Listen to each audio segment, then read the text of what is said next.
Sean bienvenidos a este video donde platicaremos sobre el modelo energético de México y las implementaciones que nosotros creemos que debería tomar para hacer el tránsito hacia un modelo energético sustentable. Somos el equipo 1 de la materia de energía e impacto ambiental. Comenzamos. Comenzamos el siglo XXI con un uso masivo de combustibles fósiles, ocasionando un incremento importante en las emisiones de gases de efecto invernadero durante las últimas décadas, lo que ha provocado un desequilibrio ecológico del planeta mediante un cambio climático en el que estamos experimentando un calentamiento global. México es uno de los países más competitivos de la región respecto a las fuentes de energía. Sin embargo, el modelo energético del país aún presenta una desventaja competitiva a nivel global. El sector energético en México ha logrado superar las críticas que señalaban su incapacidad por cumplir su cometido en el sector energético. Sin embargo, aún quedan muchas cosas por mejorar y mucho trabajo por hacer. De acuerdo con datos obtenidos de años recientes, en materia de hidrocarburos se han adjudicado 107 contratos e inversiones estimadas de 160.912 millones de dólares, que en esa etapa productiva reportarían para el país utilidades de 74% sin necesidad de inversión pública. ¿El modelo energético en México funciona realmente? La respuesta sería tanto un sí como un no. Económicamente tenemos que tener en cuenta que México no tiene los recursos necesarios para poder generar unas grandes cantidades energéticas. Esto nos llevaría como tal a ver el origen de estas. Podemos verlo tanto en el modelo económico actual, que es el neoliberal, el cual se empezó a diseñar, que fue durante 1983, durante presidentes, los cuales vendrían a ser Miguel de la Madrid, Zedillo y Salinas, siendo este último el que más fomentó a la industria y al modelo neoliberal. Sin embargo, tenemos que tener en consideración que todo este problema tenemos de no tener tantos recursos vendría a ser también a que tuvimos una crisis económica durante 1983 en la cual México no podía pagar sus deudas, por lo cual México tuvo que tener una alternativa en la cual era o declararse como tal incapaz de poder pagar o pedir la ayuda como tal al Fondo Monetario Internacional y con ello desarrollar este nuevo sistema. Por otra parte, durante los años 80 fue que se empezó a desarrollar como tal lo que es la industria en México, en lo referente como a la energía eléctrica, de tal modo que México empezó a enfrentar deficiencias estructurales y financieras derivadas de las políticas energéticas instrumentadas desde estos años. También podemos ver cómo México tiene una fragilidad y vulnerabilidad de las finanzas públicas ante eventos externos. Esto podemos observarlo cuando fue la caída de los precios internacionales del petróleo en 1998. Si no fue hasta los años 90 cuando las políticas públicas se orientaron hacia la apertura y en la industria petrolera se inició en un proceso de reestructuración. Dado a que México se unió al Tratado de Libre Comercio de América del Norte con Estados Unidos y Canadá, México se pudo permitir una inversión extranjera en la petroquímica, cual la industria petroquímica ha sido desde los años 50 un papel estratégico en el desarrollo económico del país. Lo cierto es que para comprender la estructura actual del modelo energético en México, es necesario revisar un poco al pasado, específicamente el año 2013, cuando se pone en marcha la reforma energética, con la cual se lograron poner en marcha modelos de implementación masiva, tanto en proyectos de energía a pequeña y a gran escala. Además, es importante mencionar que en la actualidad, según la Asociación Mexicana de Energía Eólica, hay 54 parques eólicos en operación en México, los cuales producen 4.935 megawatts.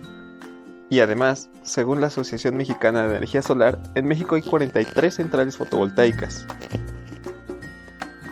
Finalmente, es importante definir de manera clara las energías que se considerarán limpias, puesto que con anterioridad el gobierno mexicano solamente ha definido de manera conveniente que las energías limpias solo serán aquellas que no generan emisiones durante su producción, ignorando si en este proceso se generan otros impactos negativos en el medio ambiente. Hay una preocupación latente, ya que a 2 años de la primera subasta de largo plazo, casi el 70% de los proyectos de energía limpia pactados presentan retrasos, lo que pone en riesgo las metas de producción de energía limpia. así como los propios contratos. Esto va en relación con la falta de transparencia de los mecanismos de determinación de los precios de gas, petrolíferos y electricidad por parte de las instituciones reguladoras en materia energética. Para poder responder la pregunta de si en verdad el modelo energético mexicano actual sirve, tenemos que tomar en cuenta dos aspectos, el económico y el social, ya que en gran parte de México no tenemos la igualdad energética, y se ha visto que en muchos sectores del país aún siguen consumiendo madera y carbón como fuentes principales de energía. Y es claro que mucha de esta energía eléctrica que se consume se concentra en las principales ciudades y en los centros industriales. También tenemos que tomar en cuenta el crecimiento actualmente, que está siendo exponencial y por ende el rendimiento empezará a ser decreciente, ya que hay muchísima sobreexplotación y poca capacidad de regeneración de los ecosistemas. Creo que para años posteriores deberíamos ya hacer una transición energética buena, que no solo conlleva el trabajo de el gobierno, que claro es el pilar de todo, pero también empezar a cambiar nosotros como persona y dejar de relacionar ese sentimiento de bienestar con consumismo y aprovechar solo lo que necesitamos. Los tiempos han cambiado y la necesidad de un nuevo modelo energético se hace cada vez más necesario. En materia de hidrocarburos nos encontramos en un contexto diferente, pues el modelo de extraer petróleo de aguas someras o de zonas fácilmente explotables ha quedado agotado. En relación con esto, las medidas tomadas de continuar con los combustibles fósiles y frenar los proyectos de energía sustentables solo provocan un gran retroceso frente a la problemática actual y el alejar al país de los objetivos de la Agenda 2030. Respecto al futuro que deberá tomar el modelo energético en México, aquí presento algunas de las consideraciones que a mi opinión deberían ser tomadas en cuenta para la correcta transición a un modelo energético adecuado. 1. Contexto socioeconómico.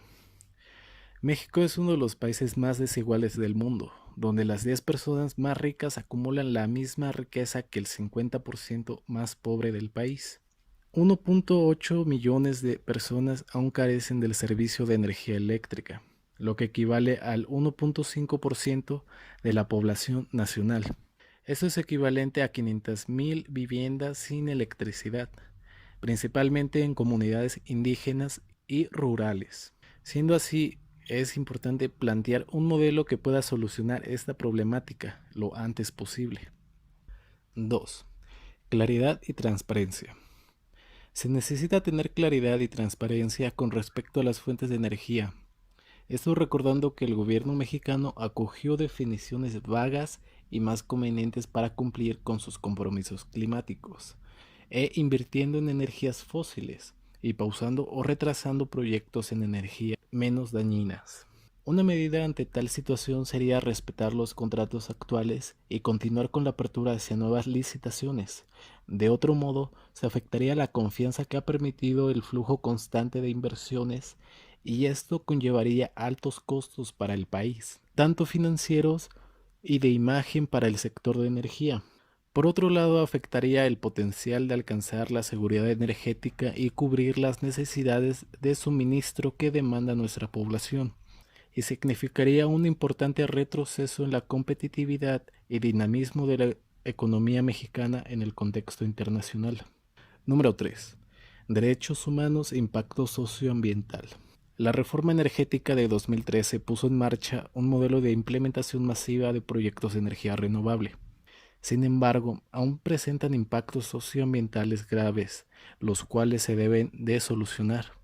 Un ejemplo son como aquellos desarrollados en el Istmo de Tehuantepec o en la península de Yucatán, los cuales han generado conflictos relacionados con falta de transparencia y participación, el abuso de derechos de pueblos originarios, desconocimiento de la titularidad y el uso tradicional de la tierra, obstáculos al acceso a recursos naturales y la degradación ambiental. Número 4. Diversificación. Se requiere un proceso de diversificación de las fuentes de energía que aproveche el potencial de México para desarrollar energías renovables.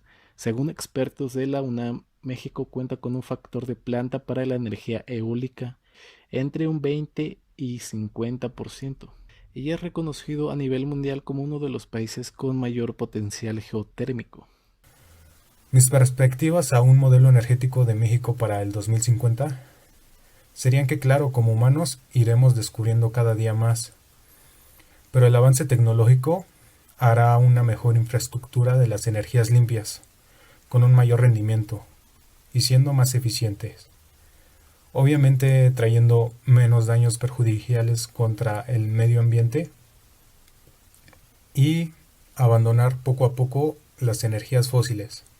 Dado a que el país tiene una insistencia en invertir como tal en el petróleo, se ha desaprovechado lo que son las energías renovables. ¿A dónde quiero llegar con esto?